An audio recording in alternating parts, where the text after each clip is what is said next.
you, go to you. Well,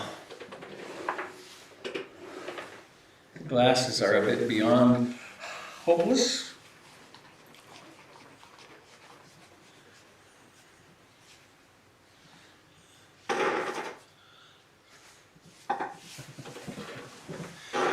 So, checklist. Broadcasting? Yes. Working here? Hi. I'm Robert Beatty, or my name is Robert Beatty. I am the person who refers to itself as Robert Beatty.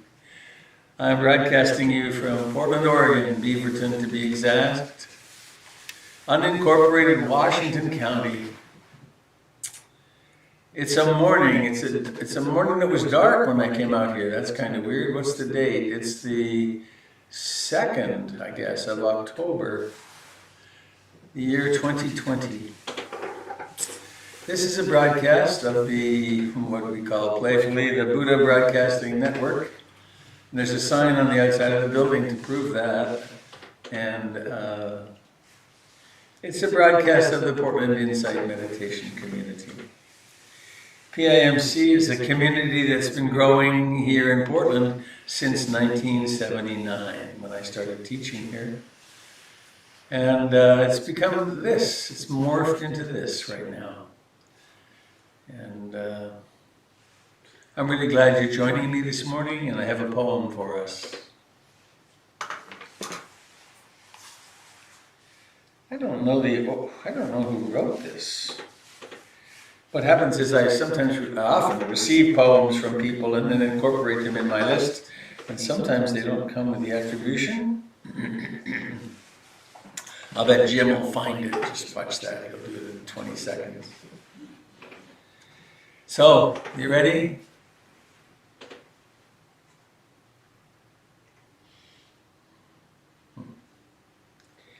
The old poets of China. Wherever I am, the world comes after me. It offers me its busyness. It does not believe that I do not want it. Now I understand why the old poets of China went so far and high into the mountains, then crept into the pale mist.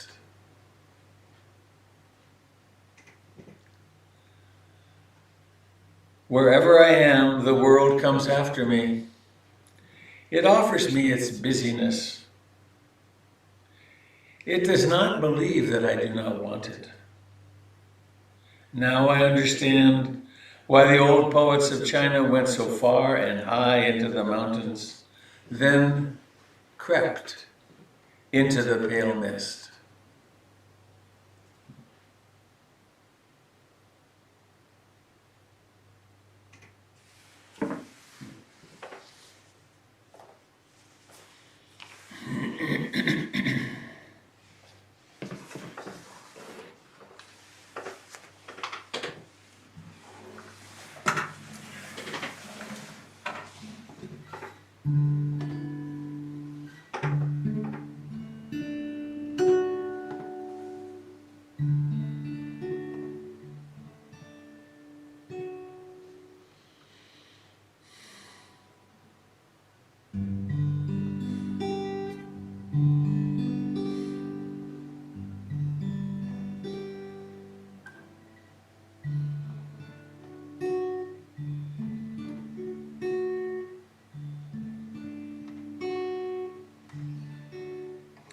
There was a time in Europe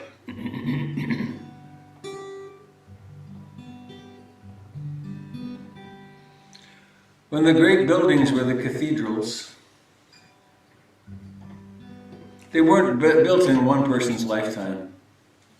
They were started and sometimes someone's grandchild would finish it.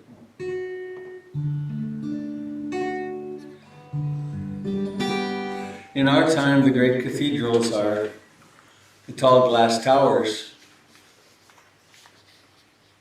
the centers of money and power, skyscrapers, What do we worship? Where do we take refuge? We're supposed to aspire to the corner office. Fancy cars,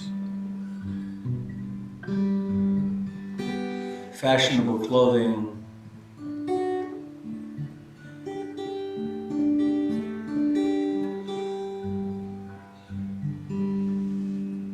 I was at Nordstrom's a couple of years ago looking for boots for Jennifer. She really wanted a pair of nice leather boots. She had for years. And they had some there, and they were expensive. They were affordable. They also had some high heels. Red, rather plain high heels. And they were $900 or more. Might have been $1,200. They were some brand or another. They were built in Vietnam for $1.50.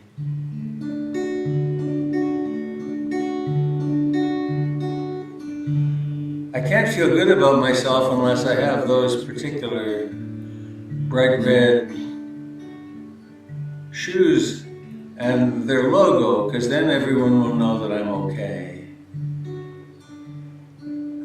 I've made it.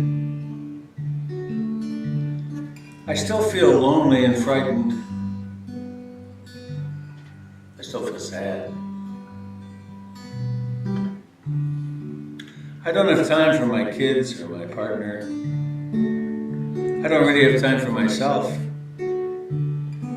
People say I should meditate because I'm so uptight, but I never quite get around to it because I have 500 emails. I take refuge in the false gods of fashion. I think if I just try hard enough and go a bit faster, the kids are really a distraction.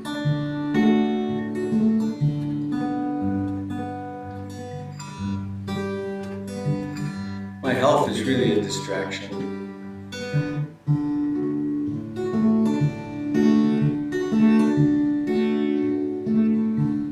I take refuge in the Buddha, the one who shows me the way in this life. Namo Buddhaya, Namo Buddhaya, Namo Buddhaya.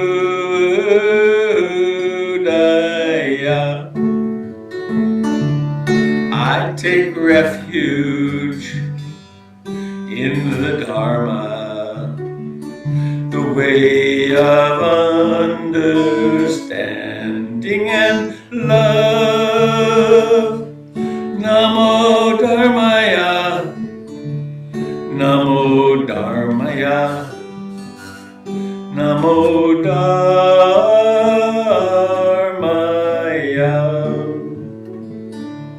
I take refuge in the Sangha, the community of mindful harmony. Namo Sanghaya, Namo Sanghaya, Namo Sanghaya.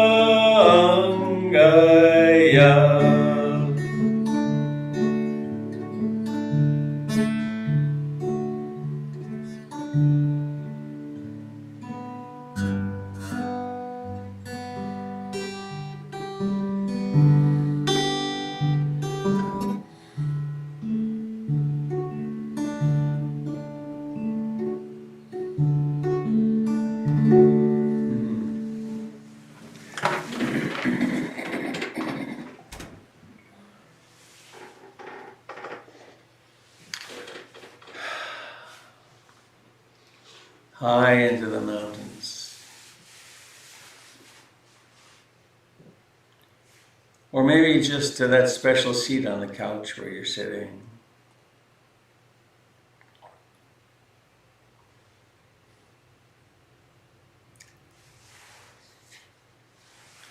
I aspire to love and accept myself exactly as I find myself right now, here, this moment, this morning.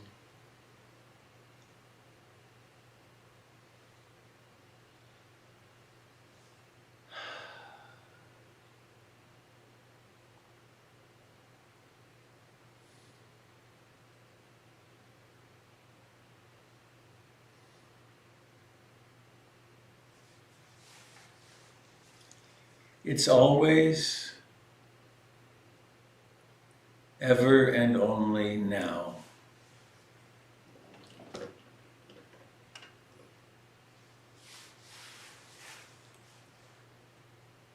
And in this now, what is it that we find? What do you find now?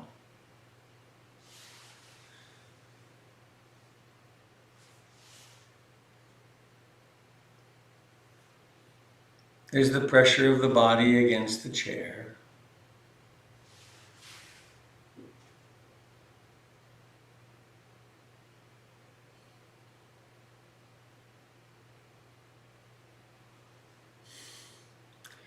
There's the life of the contact of the clothing with the body.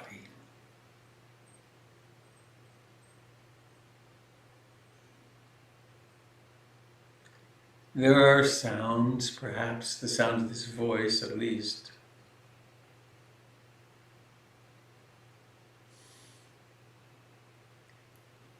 And there's the knowing of these things.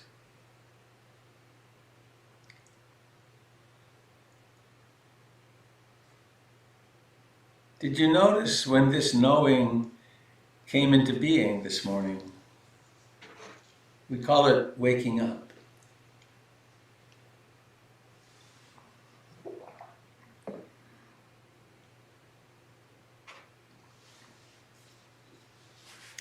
Back in 1978 or 9, during a brief trip to Burma, my teacher asked me several of the same questions every day. Last night when you fell asleep, was it on an in-breath or an out-breath? This morning when you woke up, was it on an in-breath or an out-breath?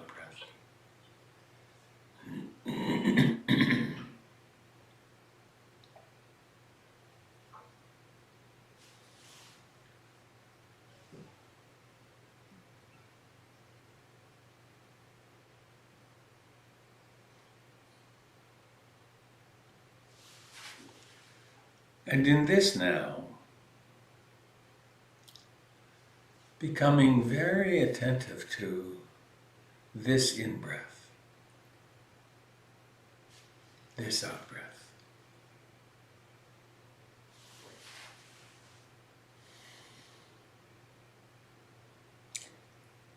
In the words of the teachings,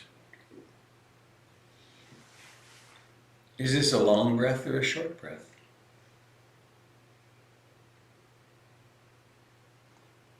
Is it a deep breath, shallow breath? Not to write a term paper about it, but to know.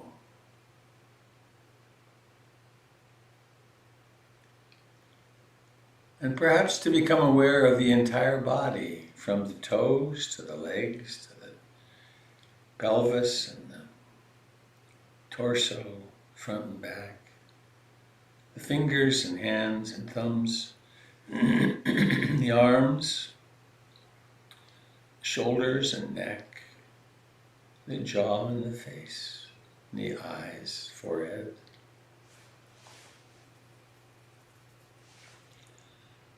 And this body breathes. All by itself it breathes.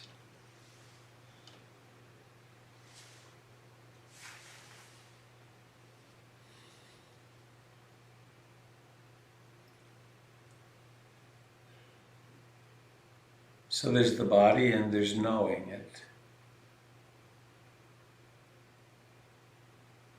There are thoughts, perhaps, more probably.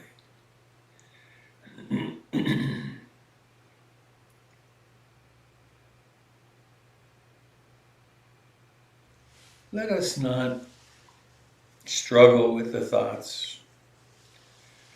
Awareness of them as thoughts is plenty.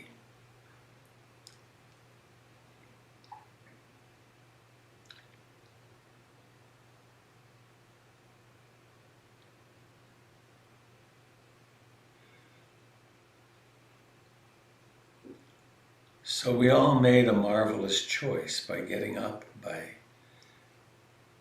gathering together.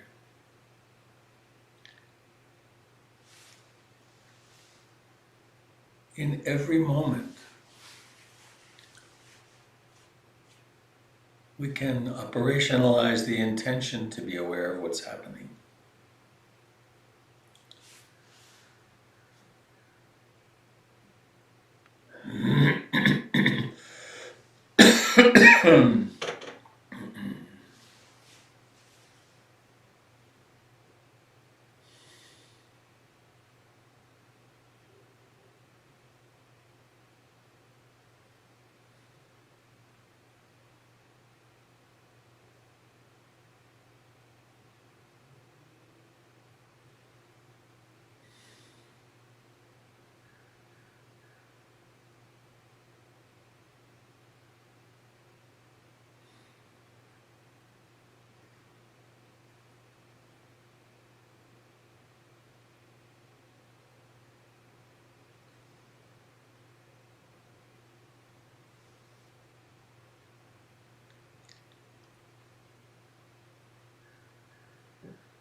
I find it a great relief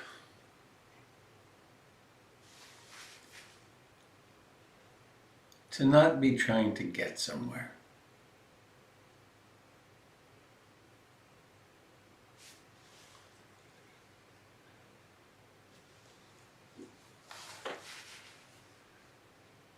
In our daily lives, there's a lot of trying to get somewhere, trying to get things checked off the list, trying to respond to this or that emergency from the world. But here, now, in the company of our Dharma friends,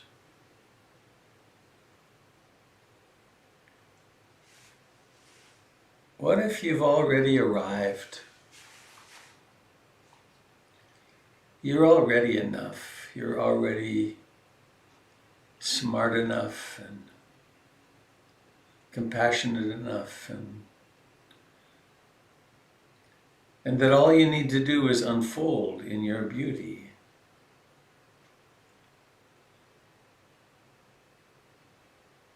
That would mean you could take the time to just really enter the body right now, inhabit it.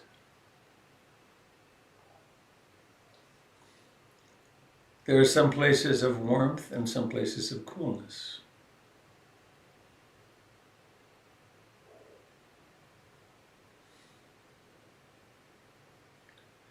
There is that remarkable tingling and vibrating in the fingers and hands, in the face and the lips.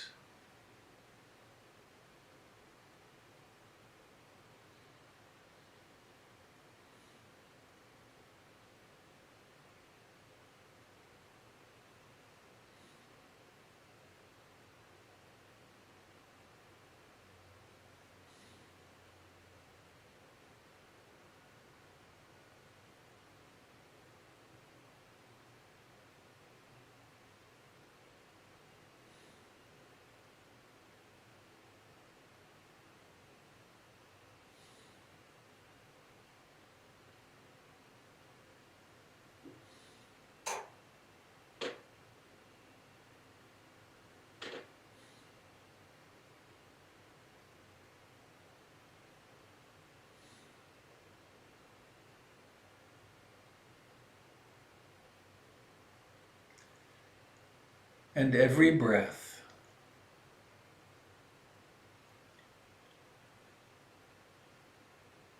has a beginning.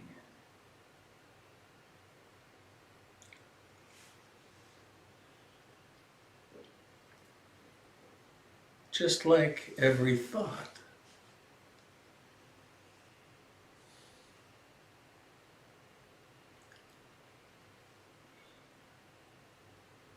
We fall into trance states of the past and future.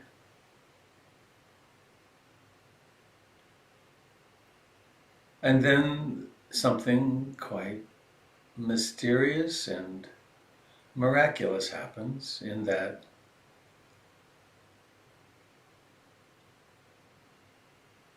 knowing it occurs. What Ajahn Chah called the one who knows, the mystery of mindfulness.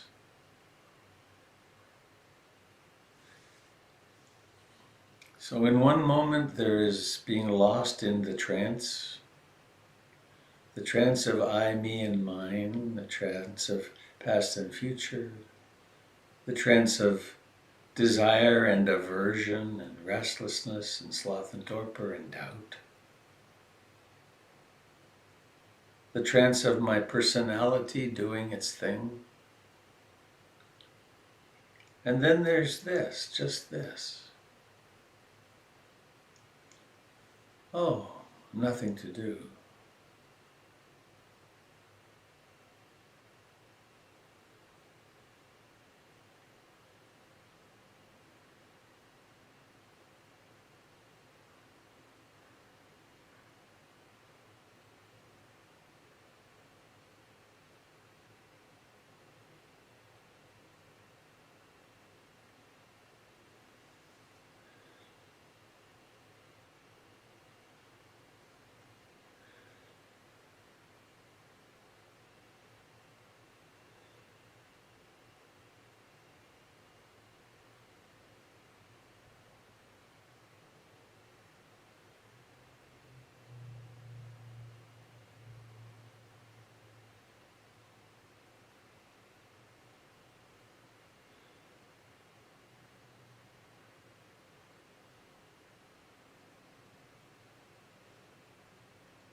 it's really okay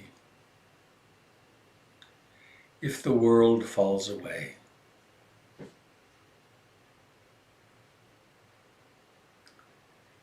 If the things you worry about fall out of your mind.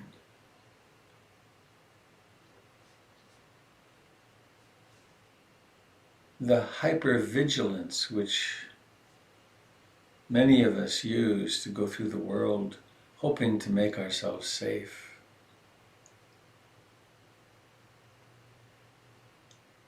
If you look around without even opening your eyes, the room where you are right now,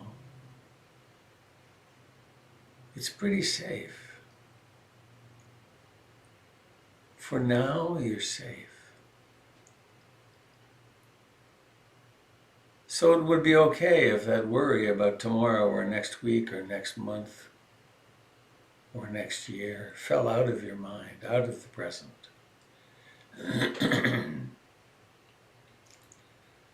The financial worries, or the worries about a child, or the worries about the world of politics,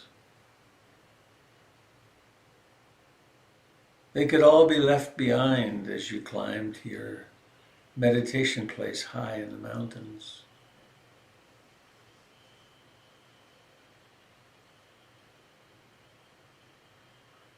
We never have to leave our sitting spot to go to the place of refuge in the mountains, of ease.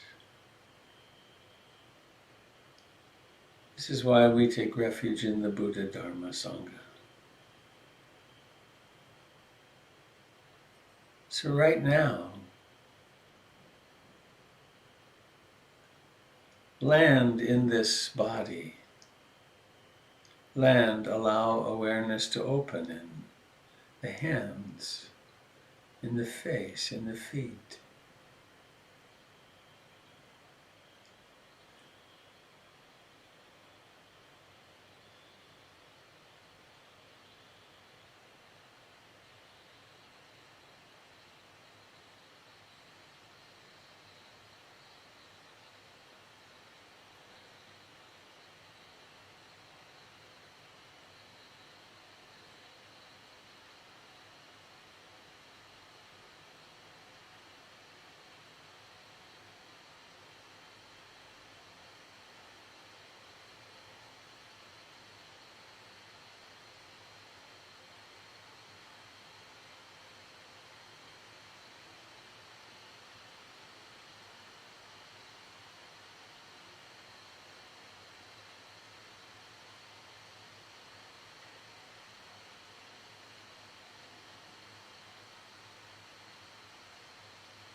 There is an intuition, a call from within that invites us to awaken.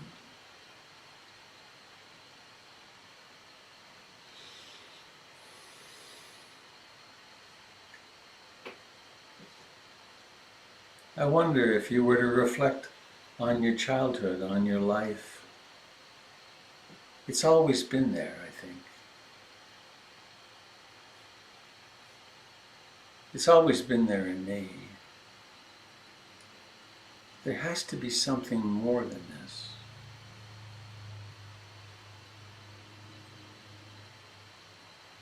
Was the experience as I lived my eventful and dukkha-fraught life. Incredible adventures.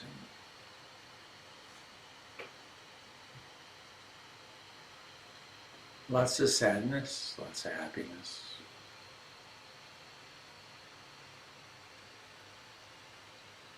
There has to be something more.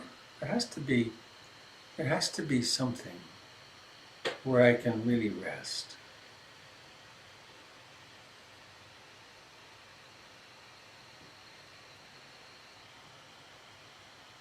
And please tune in. Tune in on the place within you, on the longing to be truly happy. And not the happiness of a giddy mood or getting something you want. But the happiness you intuit is there at your core. It can be a longing, can't it? I long to be happy.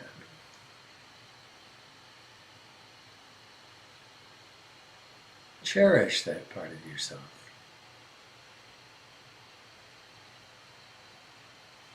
We sometimes think of it as the inner child, but it's much deeper than that.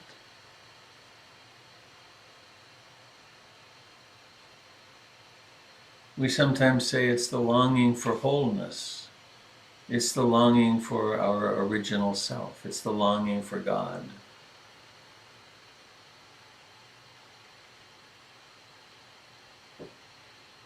Honor that part of yourself.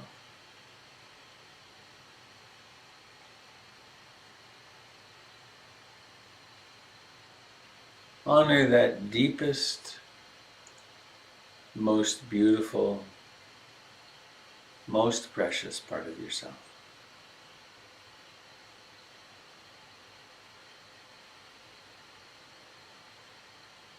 And from that place, acknowledging the separate identity that's lived through this long and fluctuating life.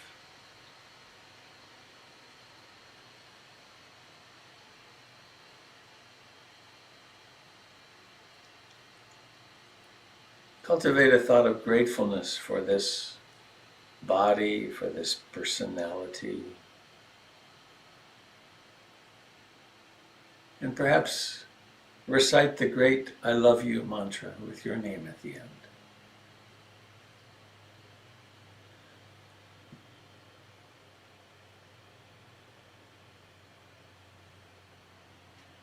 Or perhaps maybe imagine it's the voice of the Buddha deep within, or Kuan Yin, or Mary, or Jesus, or Isis, Astarte, Hecate, Demeter, Demeter. Whatever archetypal face you'd like to put on this, of which you are.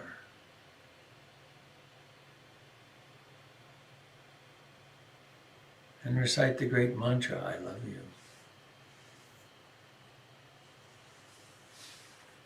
With your name at the end.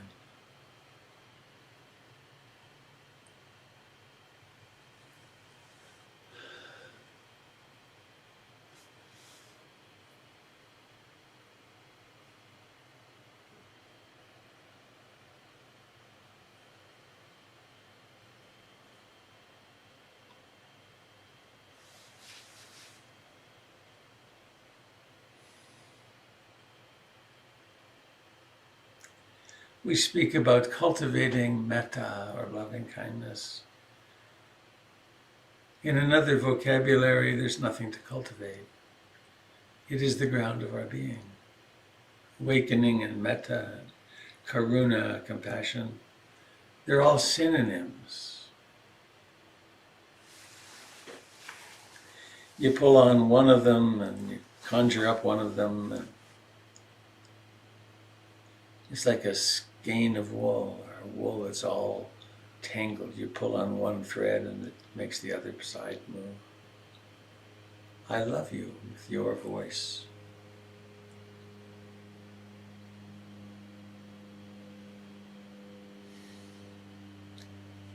And just as you long for this, so does everyone else. You long to remember your true nature.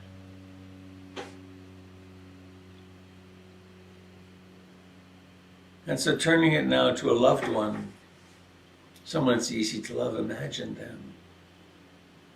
They have this inside. And so we love them. We recognize our kinship, our shared beingness. Maybe use the same mantra, but I love you. Or maybe just take the I's out of it and the U's out of it, and here we are.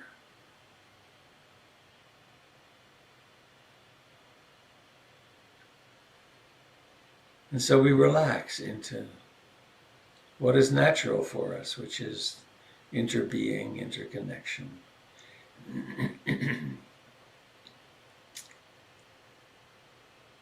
And let's extend this now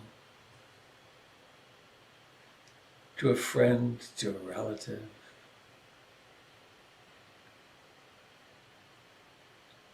In your imagination, in your realization, feel, know how the love of yourself is the same as the love of this friend.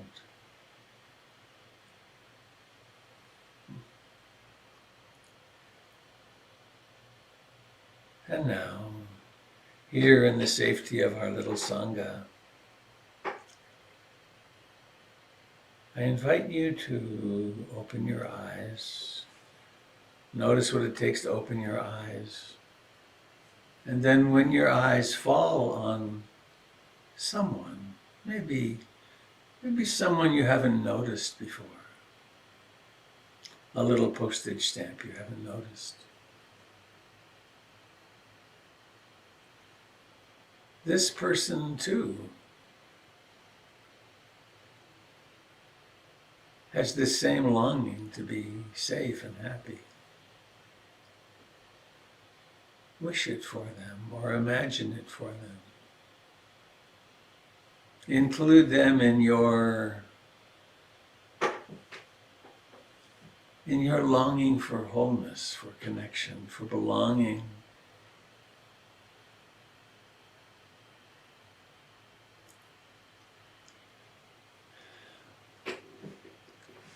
There was a wonderful Burmese teacher in San Francisco a long time ago. Her name was Rina Sirkar, and it was she who got us into Burma back then. But she would sit with a group as we are right now and remind us, think about how much love and beauty there's been in your life, and think about the suffering there's been. Think about the losses.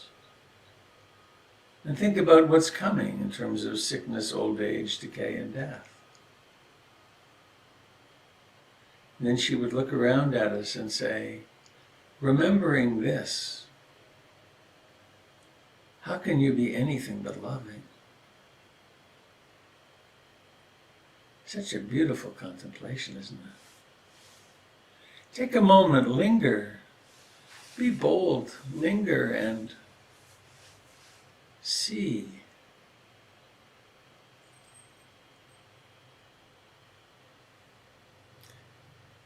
Maybe right at this moment, several people, or one maybe just, or maybe everybody, has your picture in their heart. What's it like to open to?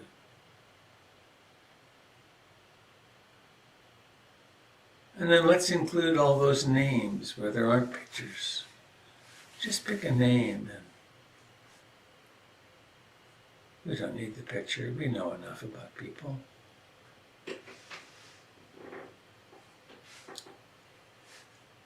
May all beings in our little community,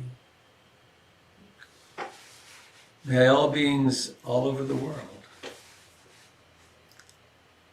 may our siblings of wings with wings. I just remembered the albatross. I worked on freighters for 2 major trips, one from Montreal to Australia, and the other from Sydney to Dunkirk in France. There are these birds with giant wingspans, the albatross. And they're there behind, you can throw a crust of bread off the ship and they always find it. You see them drop down and pick it up. But they go back half a mile to behind to one side and then half a mile to the other. And they're right above the waves. But they're always there. I don't think they land. I think they sleep flying. It's quite remarkable. May they find liberation. May our friends who live in the trees, those who crawl on the earth, those who burrow in the earth, those with hooves, may all beings share in the merits of our practice.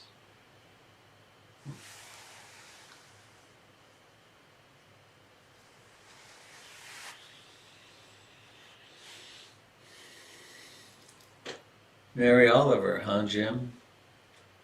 The old poets of China. She's all over the place, isn't she? I guess she's everywhere right now. Well, I have just one reminder, which would be to invite you to join Kate this evening. Kate Staples doing her Friday evening gathering. Sunday night is candle. You can find the links on the website. And now, how are you? What is it that occurs to your heart right now? Do you have a prayer to share? Do you have some great discovery from your meditation? How about this? How about some terrible failure of mindfulness yesterday where you completely blew it in a relationship?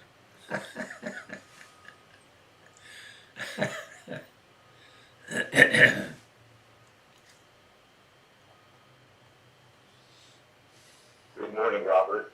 It's Randy. Hello, Randy. Good morning. Speaking of failures, I finding out about the president's COVID status, I'm disappointed in myself that I felt a little bit of joy. I know that is an inappropriate response and not very meta.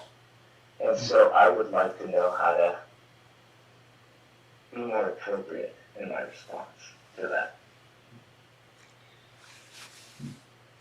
Maybe you had no choice in your response.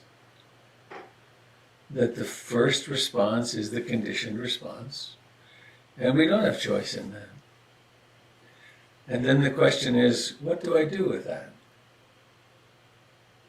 And that's where the law of karma comes. That's where the Buddha called the law of karma the light of the world. So where you've gone with it, it seems, is a little bit of guilt. You know, I'm a bad person because I had that bad thought. And I would propose there might be a useful mantra which would be, human again. Now that I'm awake to that conditioning, what karmic seeds shall I plant? And then one could think, well, this is an older man, my age really. This is an older man for whom this is very dangerous. And he's frightened. He's angry probably. I keep looking over here because I've got a large picture over here. I'll come back here. And he's a person who experiences terrible isolation in his life from things that we know, you know. And so then we could wish him well. It's like, may you be protected. May you survive this. And then there might be nattering in the background, the conditioning. No, I want all that. And that's just the conditioned mind. And so it's not that we're bad for having that, it's just what's there. And this is a marvelous paradigm for all kinds of things. That I aspire to love and accept myself exactly as I am in this moment. So there are thoughts of revenge or thoughts of there are thoughts that are there where we try to make ourselves safe through having particular, through thinking things through a certain way, and that's just normal. Is that making sense? Yes. So it's to have compassion for oneself as well. That of course I have these thoughts.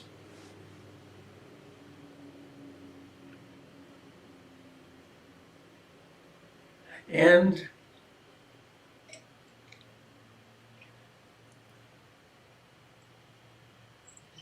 we're shaping ourselves for the long haul,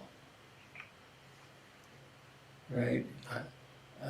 You've had thoughts like that before, and you'll have them again. And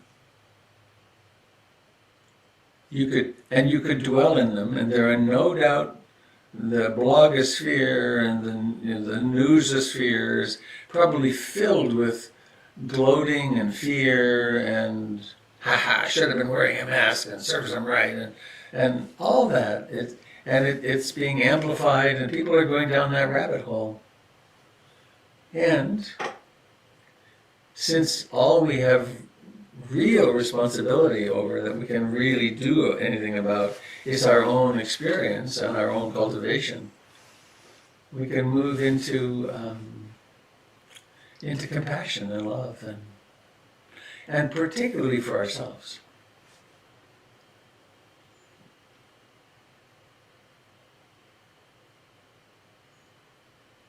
Yeah. There's Tim. Hi, Tim. He's outside again. Yeah. The outside if I possibly can be. I've been having the same thoughts, and it's been humorous and a little disturbing. And my initial response was glee, and I'm not proud of that. But I was remembering and going through this, and it was almost a little angel on one shoulder, a little devil on one shoulder kind of thing. You shouldn't be feeling like that.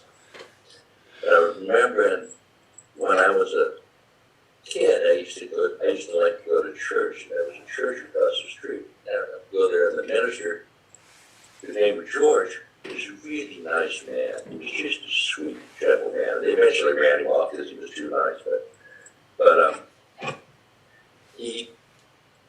I remember him talking about justice and mercy. And he said, justice is a good thing, but mercy is better. Mercy is better than justice. And I had to use that to help me work my way through that. Mm-hmm. Partially work my way through it. Justice, yeah, this is justice. This is poetic justice. Yeah, this is justice. And he deserves a whole lot worse, this thinker. is better. You know, That's very Mercy, nice. Mercy says the guy's hurt, we don't want nobody to hurt. It don't matter what he deserves. Have mercy. That's kind of how I've been wrestling it. Thank you. You know, there's a thing about those. There's a song I sometimes play on retreats. It's from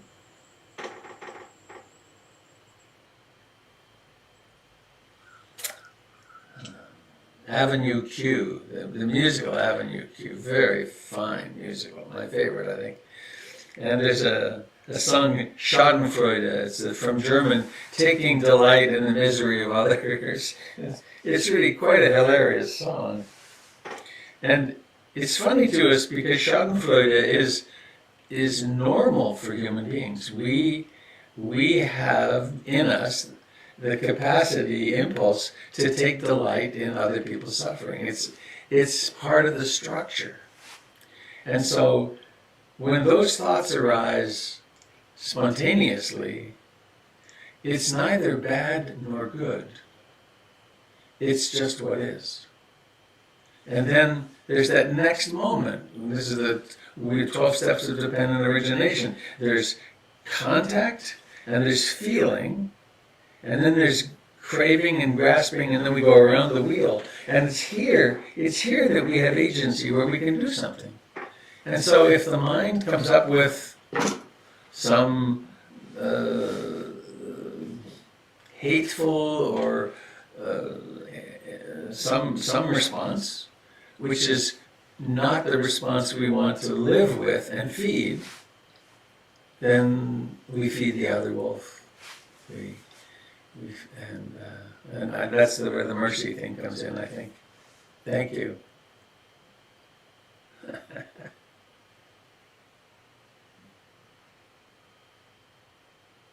Robert, I hear a voice.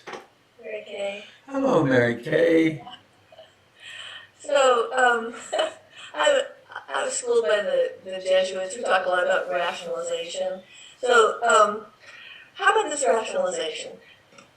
May the president's COVID lead him to a place of humanity, a place of feeling the plight of humanity, and perhaps start down the road of enlightenment. Of course, you would have to get sick and suffer to do that. That's my rationalization for the day. How about this? May it be sufficient in a mild case to completely transform his heart so that the suffering of others becomes paramount. May this be that, makes me teary. May this be that which breaks the shell of selfishness and greed and awakens a great teacher of the world. Now that feels nice to think, doesn't it? It does. Right. So in a way we can look at it as enlightened self-interest to make that wish. Yeah. Thank you. Good morning, Robert. Hang on, I'm stuck here. Sherry up on Quadra. Yeah. Hi, Sherry. Hi. Some months back, when Mary Trump's book came out, I ordered it, and it took months to get up here. But Well, they have to, all mail to Canada goes through Chicago and then up to Detroit, and then it goes across to Windsor, and then dog teams take it to you.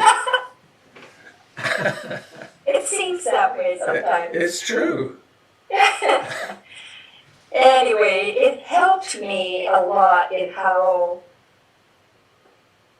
trying to develop compassion for this person, because the conditioning that he had, he hardly could have become anything else. Yep. It was, I don't know anyone else, if you've all read the book or certainly do know about it, it was highly publicized, but it was a real eye-opener as to his life and how he grew up and became what he became. Which is So always I the... was trying to understand, what would create a person like this, and that helped. That helped me understand a lot. Yeah. Helps with compassion. Yeah. Thanks, Sherry.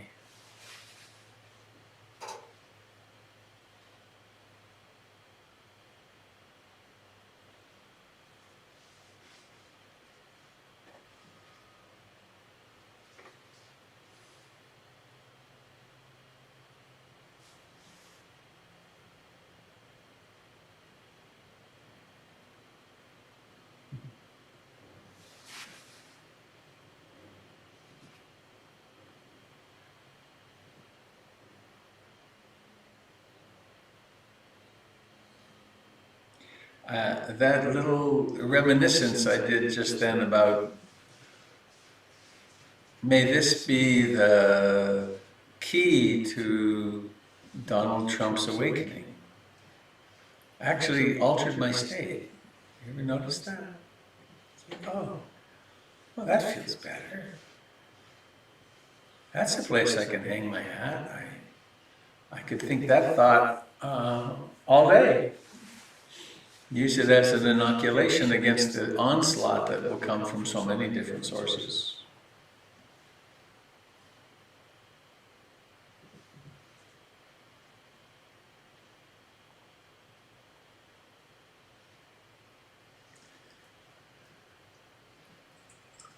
Robert, this is Jim, and I noticed the same thing again, that your response to someone's deeply felt,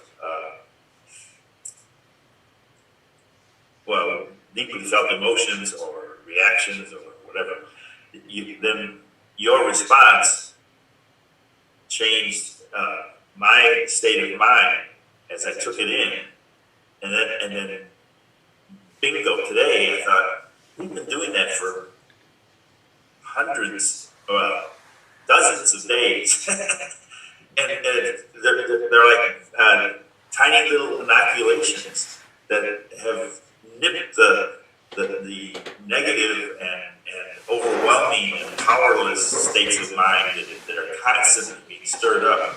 We've been nipping at them all this whole time, and you've held that space day after day after day to nurture us, and I just want to say thank you. Well, it's a multi-way street. We're all in the soup together. Thanks, Jim. You've been so diligent in being here with me and with us, with me for decades, and I'm so grateful. Robert, hi, this is Susanna. Hello, Susanna. Hi. I was wondering, would you be willing to repeat that invocation one more time, at least before we sign off? Maybe just before signing off, I would really like to carry that with me during the day again. Okay. Thank you. Just thinking, oh God, can I remember? Anything similar? Right. All right. I want to do this. I need to find something on my iPad. I know right where it is. It's under pictures. Pictures. There. So, actually,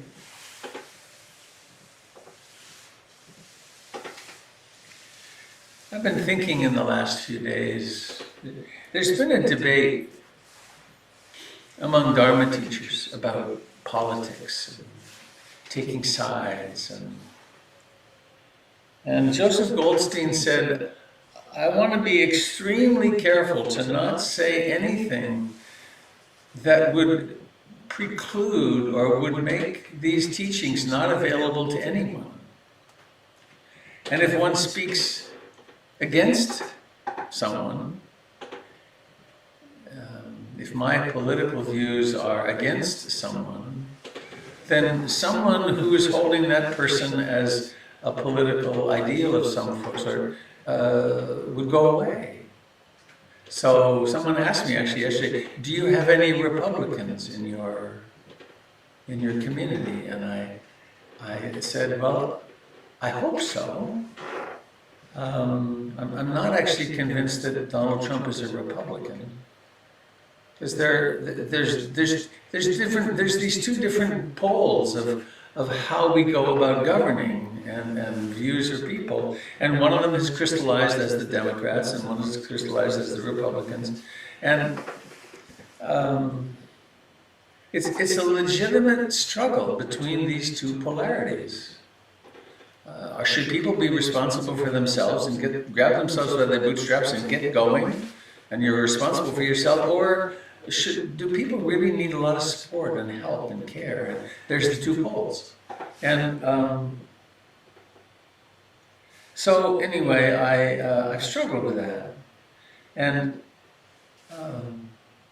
I guess, Suzanne, I want to thank you for the opportunity right now for this. That there's a field of psychohistory, which I have found really interesting. I haven't read much of it, but people with deep psychological training study the childhoods of children, childhoods of political figures, and then articulate, how did they become this? The one I'm remembering is, I read a history of JFK and his childhood, and you know, there's the whole thing of he was a hero for PT 109 and swimming for shore and all that. He broke all the rules, and he could easily have not survived. But it was his heroic something that came out of his childhood. That's when I got interested in psychohistory. So anyway, that's a long prelude to this. I think that why would anybody want to be president? I mean, it's got to be insane. But this, I want you to notice what happens when I put this picture up in front of you. Notice the feeling that arises in you.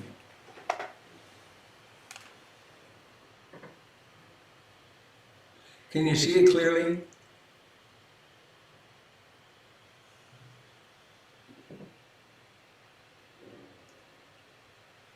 What do you see in that boy's eyes? Could you see that clearly enough? Yeah. Okay, let's look again. Fear. Sadness. Yeah, despair. Yeah. Tragedy.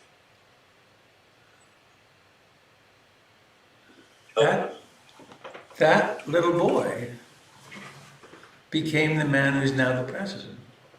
And he grew up in a family where there wasn't any love. And we know enough about psychological development that if there's too much pain and fear, what we do is we create a shell. And this shell is called the narcissistic shell, and we all have one.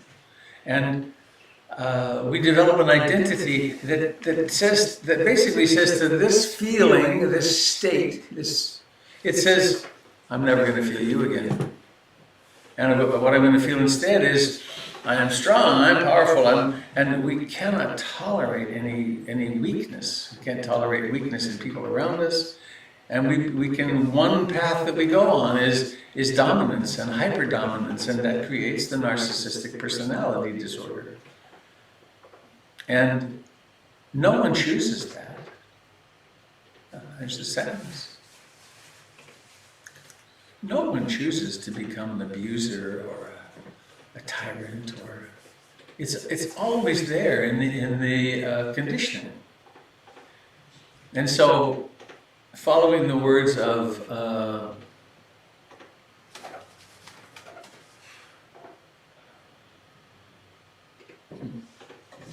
Rena Sirkar in San Francisco,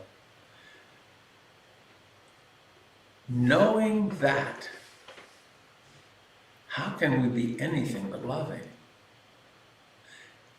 Now, we may want to act politically and and change the way things are going. We may, even at the cost of our lives, we might need to take a stand. But can we stay in touch with that part of us which sees the enormous tragedy of it all? Right? He came into the world as I came into the world, as you came into the world, longing to be happy. I really want to be happy. I want my mommy to hold me and nurse me, and I want to feel safe, and I want my parents to be getting along, and I want my siblings to be functional enough that they don't take all the life energy out of the family. I want there to be enough food, etc. I mean, I want to grow up in a way that I want to grow up so that I'm whole. And then life comes along. The Buddhists would say our karmic past comes along. I want to grow up and therefore naturally love myself, to cherish myself. And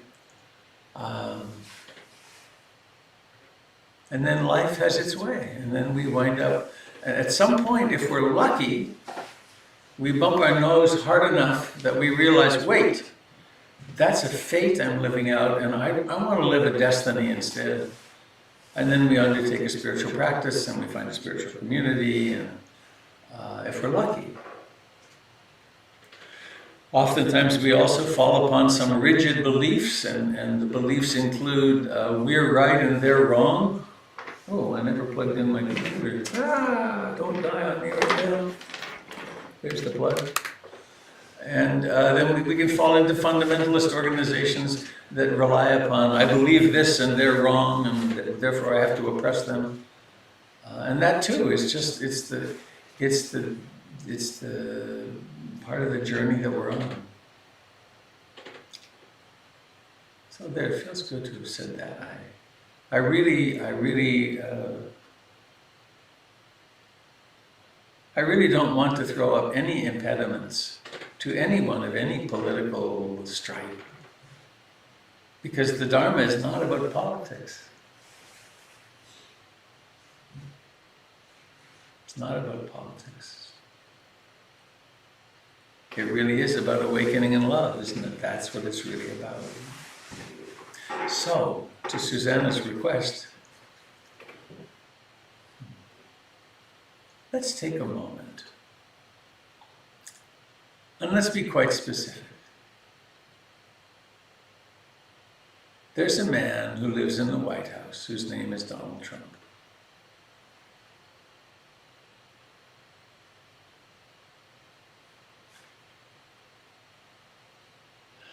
He's in his anxiety and his sadness and his fear and his ideas, his beliefs. It would appear he's done a lot of things that cause a lot of pain to people. And now he's sick. There's nothing more painful to someone who is identified with their narcissistic shell than weakness and frailty. Failing, falling apart, being unable to control things. What an agony. See if you can find in your heart the place in your heart that's the same as his. Just wants to be happy, just wants to be safe. Wish him well. And if it's difficult, what a wonderful place to practice. Wish him well. Have mercy. And notice thoughts that arise. Well, he deserves it, and maybe this will change the election and fix it in the way I want it to go, or maybe he should really suffer a lot. And notice the hard-heartedness in there. Notice the contraction. I, me and him, us versus them. And come back to that picture of that young boy, sad. And just as we cherish the child in us, What if you were to embrace the child in him? May he be happy. May this, and one can never predict this, may this be the key that opens his heart in radical transformation. May it set in motion something of such a magnitude that it's a whole transformation of personality, where love becomes dominant. May he be able to handle all the confusion and challenge of this. Facing into our narcissism is really hard work.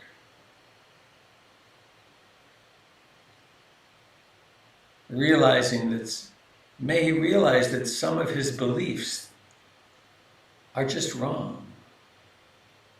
The beliefs about foreigners and people of color,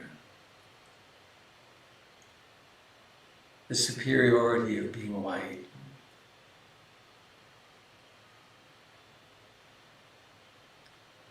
the beliefs about male dominance and all of that,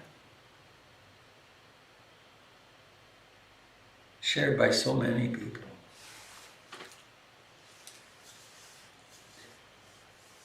From the heart of the Buddha, from the heart of Kuan Yin, from the deepest places of our being,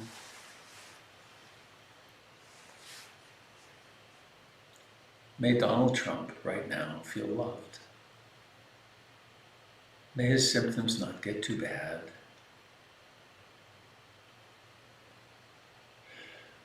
May he be safe.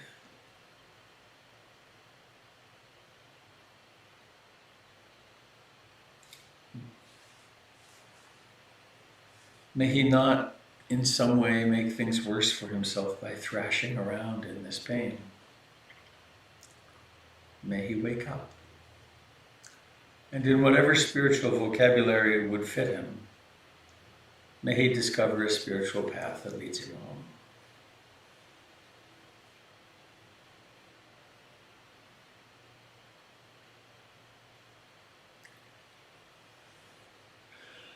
And so, dear friends, time to go. Susanna, would you check the chat? I left you a message there too. You got it? Okay, thanks. So, let's close this morning with the ancient Pali chant. It's the may all beings be happy, but in the original language. And it doesn't really translate as may all beings be happy. It translates as may all beings receive all blessings. The blessings of the Dharma, the blessings of Sangha, the blessings of people around us who love us. The words Ba Va Tu Sabe Mangalam, Ba Va Tu Sabe Mangalam. And then sadhu, sadhu meaning may it be thus or it is thus, or it's kind of like amen. I'm going to do it 3 times each. I'm going to unmute everybody. Thank you for coming today, and I feel pretty quiet inside and pretty loving, so thanks for being part of that this morning. Here we go in the beautiful harmony of the Buddha Broadcasting Network Tabernacle Choir.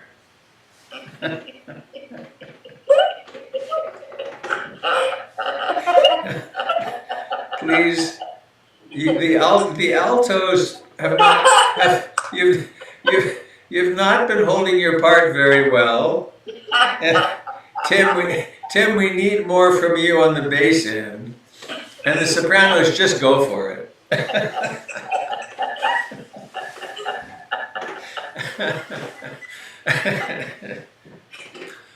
Bhavatu Sabe Mangalam Bhavatu